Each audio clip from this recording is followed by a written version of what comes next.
L'architecture, le plus incompris et le plus oublié des arts d'aujourd'hui, en est peut-être aussi le plus mystérieux et le plus nourri d'idées. C'est vrai que l'architecture, c'est pas l'art auquel on s'intéresse le plus. On peut s'émerveiller devant des édifices, bien sûr, mais la plupart du temps, c'est des vieux édifices, comme les pyramides, les temples grecs ou les cathédrales. Mais dès qu'on parle d'architecture contemporaine, on s'en fait une idée bourgeoise, quelque chose d'inaccessible. Un peu comme tous les arts contemporains d'ailleurs. Ou alors tu peux penser à Ted Mosby, dans How I Met Your Mother. Tu sais, le mec insupportable qui reprend chaque faute de grammaire et qui dit des poèmes dans la langue d'origine. Mais quand il parle d'architecture, c'est un vrai passionné, un puits de science et un amoureux de cet art. Il peut te sortir des anecdotes sur chaque bâtiment de New York. Et a même tendance à emmerder tous ses potes avec ça. Mais du coup, pourquoi ça intéresse pas ses potes? Et pourquoi quand nous, on parle d'architecture, on pense pas à des artistes mais à des prestataires? Et qu'à part peut-être 2 ou 3 grands architectes, on n'en connaît absolument aucun. Parce que par exemple, si je te dis Stéphane Sauvestre, ça te parle? Parce que c'est quand même l'architecte de la Tour Eiffel. Je pense que dans cet épisode, on va tenter de redorer le blason de cet art. Salut à tous, c'est Bibir et bienvenue dans Parle-moi d'eux. Aujourd'hui, on va parler d'architecture.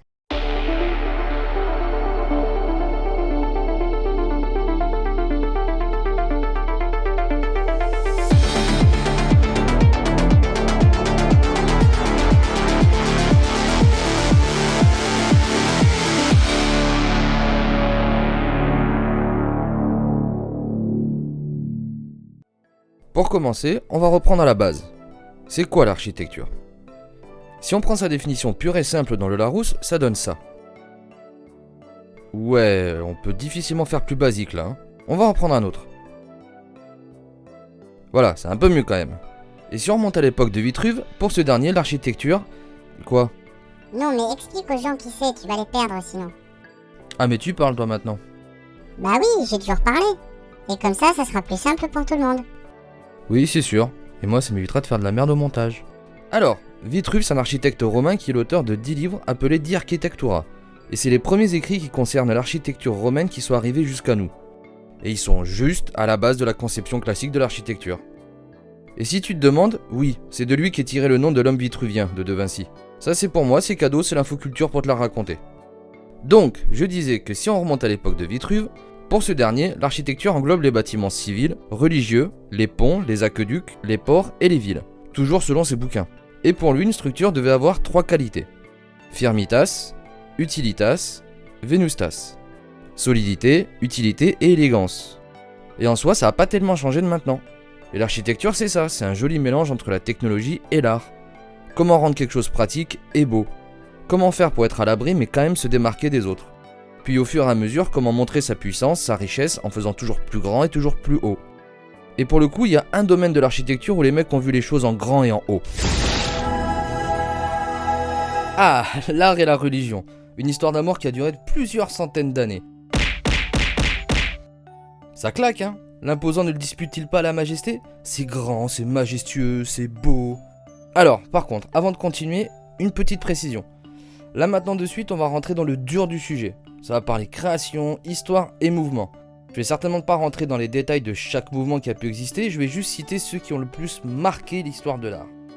Marqués dans le sens qui ont accompagné un réel changement historique, comme la construction des pyramides ou l'arrivée du christianisme en Europe. Parce que toute œuvre a pu marquer son époque à un moment.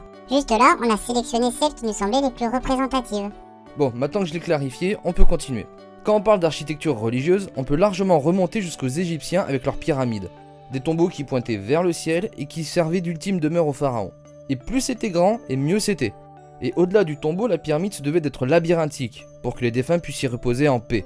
Mais en soi, les pyramides ne sont pas les premiers bâtiments funéraires en Égypte. Juste avant ça, il y avait les mastabas, des espèces de tombeaux à ciel ouvert qui étaient utilisés dès l'époque de la première dynastie. La plus ancienne qui a été retrouvée se situe à Nagada, en Haute-Égypte. Ce n'est qu'à partir de la 3e dynastie que les premières pyramides ont vu le jour, et dont l'inventeur est considéré comme le premier architecte de l'histoire de tout le monde. Imhotep, le chancelier du roi de Basse-Égypte, administrateur du Grand Palais, noble héréditaire, grand prêtre d'Héliopolis, Imhotep, le constructeur, le sculpteur, le fabricant de vases de pierre. Et c'est pas moi qui le dis, c'est ce qui est écrit sur le statut du roi de Djéser. Et la première pyramide a été érigée pour ce même roi. Après, Imhotep est aussi considéré comme l'un des premiers à avoir utilisé des colonnes pour les temples. Et je passe sur le fait qu'il serait à l'origine de la médecine égyptienne et qu'il aurait introduit le mythe osirien qui deviendra l'une des religions de l'ancienne Égypte les plus importantes. Le mec avait pas le temps de niaiser, hein. Pas le temps de niaiser. Mais pour revenir à l'architecture, il y en a d'autres qui étaient fans de colonnes, les Grecs. Et ça, des colonnes, ils en ont mis à toutes les sauces. De la colonne dorique, de la ionique, de la corinthienne, en distyle, en tristyle, en hexastyle, voire même en dodécastyle. Tu es en train de dire n'importe quoi là, tu vas perdre tout le monde. Ah oui, pardon. Alors, il y a besoin d'une petite explication. Le style de colonne s'appelle un ordre. C'est là où on va retrouver l'ordre dorique, ionique et corinthien. Et le distyle, tristyle, tout ça, en fait, c'est juste le nombre de colonnes qu'il y a en façade. Distyle 2, tristyle 3, etc. Jusqu'à dodécastyle, 12. Comme le temple d'Apollon à Didyme, qui serait a priori le seul temple comme ça. En trigros, quand on parle d'un temple ionique hexastyle, c'est parce que les colonnes sont dans le style ionique et qu'il y en a 6 en façade.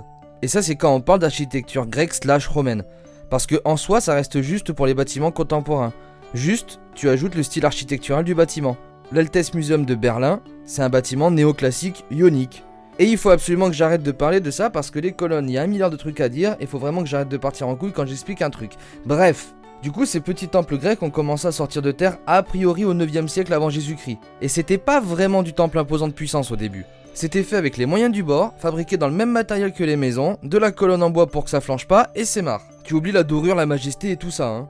Il fallait que le bâtiment tienne debout, pour que la statue soit à l'abri et qu'on puisse faire son petit train-train religieux. Le temple était à taille humaine, la divinité était là pour protéger la ville avant tout et n'avait pas cette démesure que l'on connaît. Ce n'est que 2 siècles plus tard que les premiers temples doriques arrivent avec de la colonne, de la pierre et tout ça. Le vrai beau temple, tu vois. Et la construction des temples s'est arrêtée assez brusquement à la période hellénistique, période qui s'étend de la mort d'Alexandre le Grand en 323 avant Jésus-Christ jusqu'à la défaite de Cléopâtre VII en 31 avant Jésus-Christ à la bataille d'Actium. Et oui, c'est la Cléopâtre, l'épouse de Jules César, celle qu'on voit dans les films et tout ça. Et on va arrêter la partie histoire, mais il est quand même important de connaître un peu le contexte historique pour situer un petit peu, parce qu'à partir de là, ça part en cacahuète.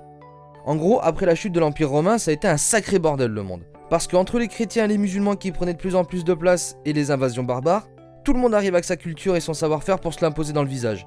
Il y avait du style mérovingien, lombard, slave, wisigoth, anglo-saxon. C'est un bordel. Et dans tout ce foutoir, quelques pièces architecturales en sont sorties. Comme par exemple la basilique Sainte-Sophie.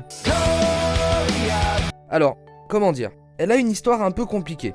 Ça a d'abord été une basilique chrétienne, puis une mosquée, puis un musée, et enfin depuis 2020, elle est redevenue lieu de culte pour les musulmans. Mais par contre, elle a toujours la même structure depuis le 6e siècle. À quelques trucs près, hein, tu vas pas chipoter. Et cette basilique a pas mal inspiré les mouvements suivants. Parce qu'après 700 ans à mélanger des trucs et des machins, en Europe on se fixe sur un truc qui s'appellera l'architecture romane. Mouvement qui s'étalera à peu près sur 200 ans, et le style roman a cette particularité que le bâtiment se devait d'être rassurant. Dans sa conception, sa structure était épaisse, avec des murs en pierre bien gros, possédait des arches rondes semi-circulaires et au moins une tour. Sa représentation tout entière servait à exprimer la force protectrice de Dieu. Et c'est vrai qu'en regardant quelques bâtiments, ça fait vite penser à des endroits où des moines bedonnants font de la chartreuse et du miel. Ce qui est pas vraiment le cas du style suivant, on va pas se le cacher. Parce qu'on peut pas dire que le style gothique est accueillant. Là, tu n'analyses pas, tu donnes ton avis. Ça sert pas le propos. Bon, ok, peut-être que je donne mon avis. Mais en même temps, Bon, ok, je t'explique.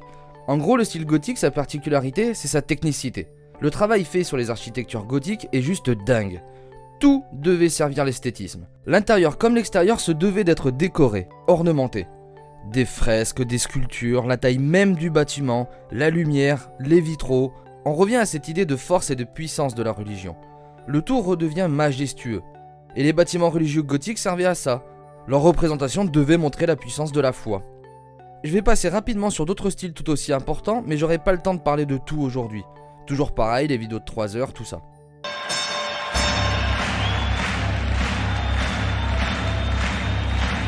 Ladies and gentlemen, welcome to the main event.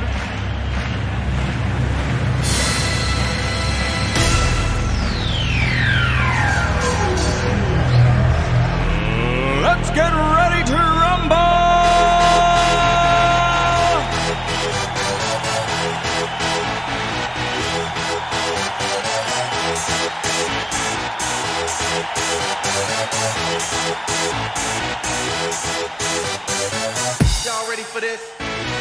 Petit frère de la Renaissance. Mais ne vous y trompez pas, il ne veut pas faire comme son aîné, il va faire mieux. Et pour faire mieux, il a trouvé la formule. Moins parfait, moins lisse et plus humain. Pour lui la forme prime sur la fonction, le maniérisme. Accueillez maintenant les jumeaux bling bling. Vous voulez que ça brille? Vous voulez montrer de l'opulence? Vous voulez de la décoration? Mais attention, le premier est un sentimental. Il veut faire passer des émotions, alors que le deuxième, lui, est plus dans la légèreté et la fantaisie débordante. Accueillez baroque et rococo.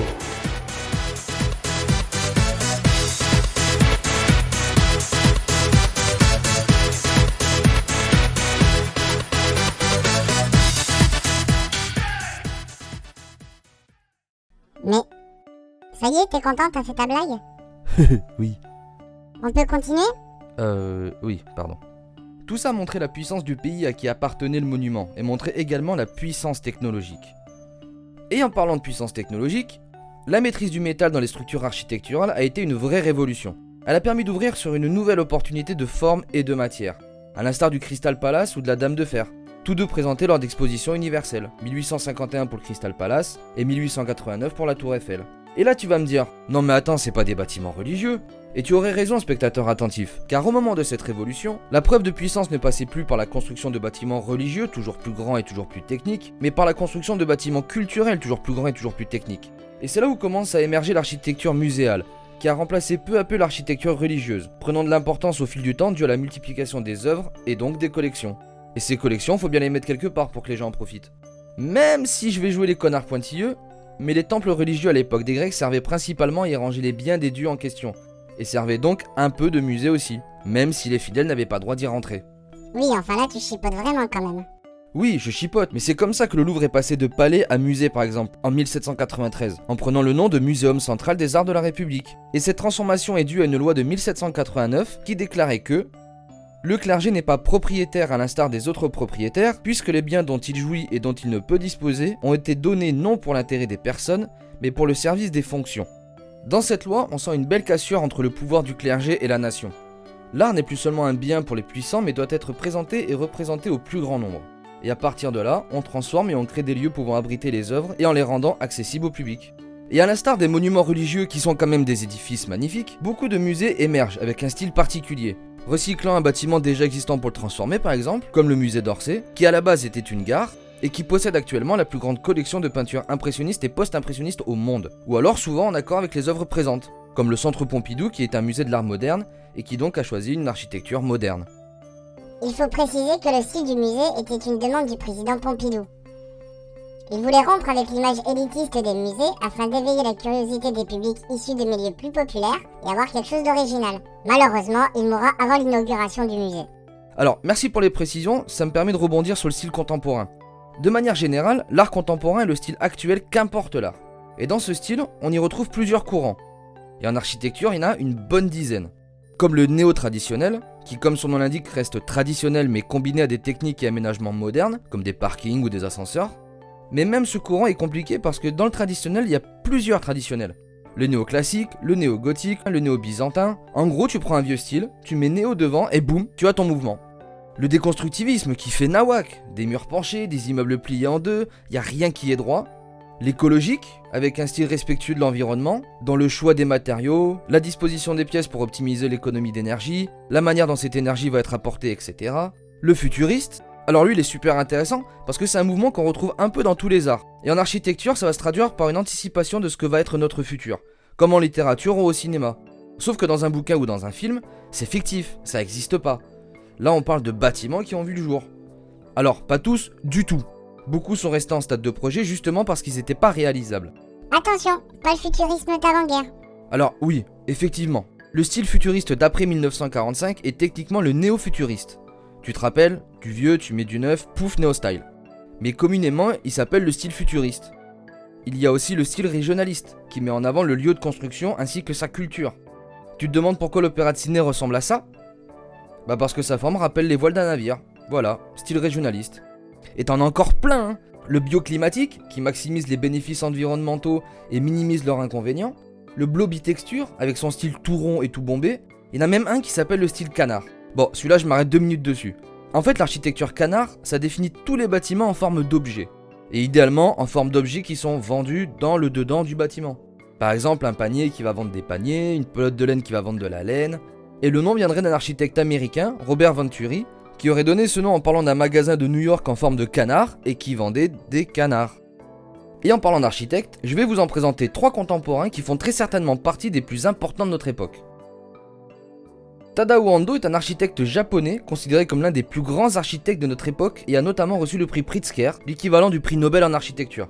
La caractéristique principale de ses œuvres est sûrement son utilisation de la lumière naturelle, en jouant subtilement avec les différentes ouvertures. Ce qu'il veut dans la plupart de ses créations est de créer un endroit calme et serein, permettant une reconnexion avec la nature. Et le plus dingue, c'est que Tadao Ando est autodidacte. Étant un élève plutôt moyen à l'école, il partait pour avoir une carrière de boxeur pro comme son frère jumeau. Mais sa visite de temple bouddhiste pendant ses voyages lui ont créé une espèce de fascination pour la conception de bâtiments, et surtout sur le travail du Corbusier. Zaha Hadid sera la seule femme présente ici, mais pas des moindres, étant l'une des figures majeures du courant des constructivistes. Elle est aussi l'une des femmes les plus récompensées par la profession et a également reçu le prix Pritzker. Dans ses bâtiments notables, on peut parler du centre aquatique de Londres, qui a été construit pour les JO de Londres de 2012, et le musée Maxi, qui aura fait beaucoup parler de lui, pour une raison assez simple. En fait, quand un musée sort de terre, il doit servir avant tout aux œuvres qui y seront présentées.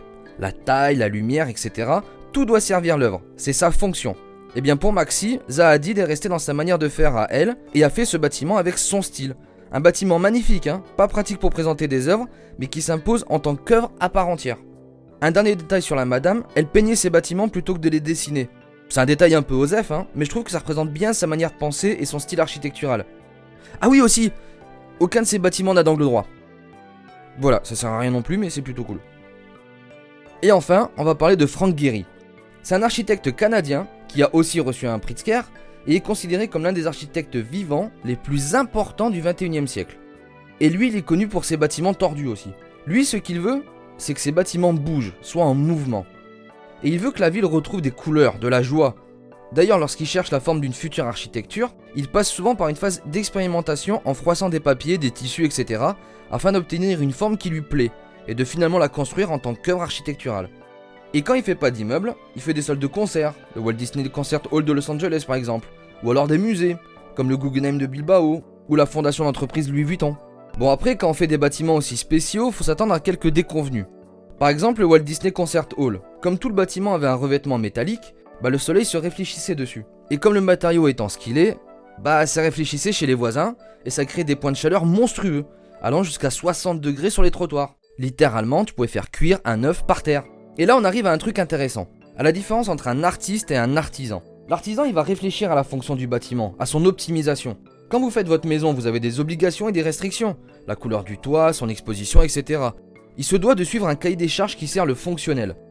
L'architecte artisan va faire un travail à la fois d'un point de vue architectural et urbaniste. Alors que pour un architecte artiste, la fonction ou la norme de son œuvre n'est que secondaire. Sa démarche est plastique, c'est son esthétisme qui prime. La recherche de forme, de dynamisme, du travail de la texture, de l'émotion, c'est ça que veut l'artiste. C'est en ça qu'une œuvre est une œuvre. Oui, enfin le Corbusier était complètement à l'inverse de ce que tu viens de dire. Alors oui, effectivement, le Corbusier n'était pas dans cette démarche. Mais c'était pas la même époque non plus. L'Europe sortait de la Seconde Guerre mondiale, tout était détruit, il fallait reloger tout le monde vite et bien. Oui, enfin il mettait même l'esthétisme de côté et a imaginé des bâtiments autosuffisants ou même des autoroutes à travers des immeubles. Oui, ok, d'accord, le Corbusier était un utopiste et imaginait une société métro-boulot-dodo. Mais encore une fois, c'est pas la même époque. Mais malgré ça, son travail de dessin possédait son propre esthétisme. Et puis c'est pas pour rien que Ando était un fan de son travail. Oui, c'est ça, et maintenant tu vas dire que tu en parleras dans une prochaine vidéo. Alors, déjà, pas forcément. Mais oui, l'utopisme et le Corbusier feraient des sujets hyper intéressants. Ce que je voulais dire, c'est que la différence entre l'artisan et l'artiste, c'est sa démarche. Tous les architectes sont des prestataires. Tu construis pas un bâtiment juste comme ça, juste parce que t'en as envie. L'architecture est une identité, à la fois de son créateur, de la culture et du pays. Si t'es américain et que tu fais un film à Paris, tu mets la tour Eiffel à toutes les fenêtres. Si t'es allemand et que tu fais un film d'extraterrestres qui attaquent le monde, pour montrer qu'ils attaquent la puissance américaine, boum, tu fais péter la Maison Blanche. Si tu veux identifier un lieu facilement, tu regardes les bâtiments, la forme, la couleur, les moulages, la dorure, la taille. Et au-delà de l'identité, l'architecture est un art technique. Les plus grandes œuvres existantes sont dans la plupart des cas des prouesses incroyables pour leurs époques. Il suffit de voir les pyramides et toutes les questions que se posent des théoriciens pour s'en rendre compte. L'idée même que cette construction a été faite par l'homme semble possible pour certains seulement avec l'aide de magie ou d'aide extraterrestre. Et au-delà de ça, les questions esthétiques sont totalement ancrées dans les questionnements de l'architecture.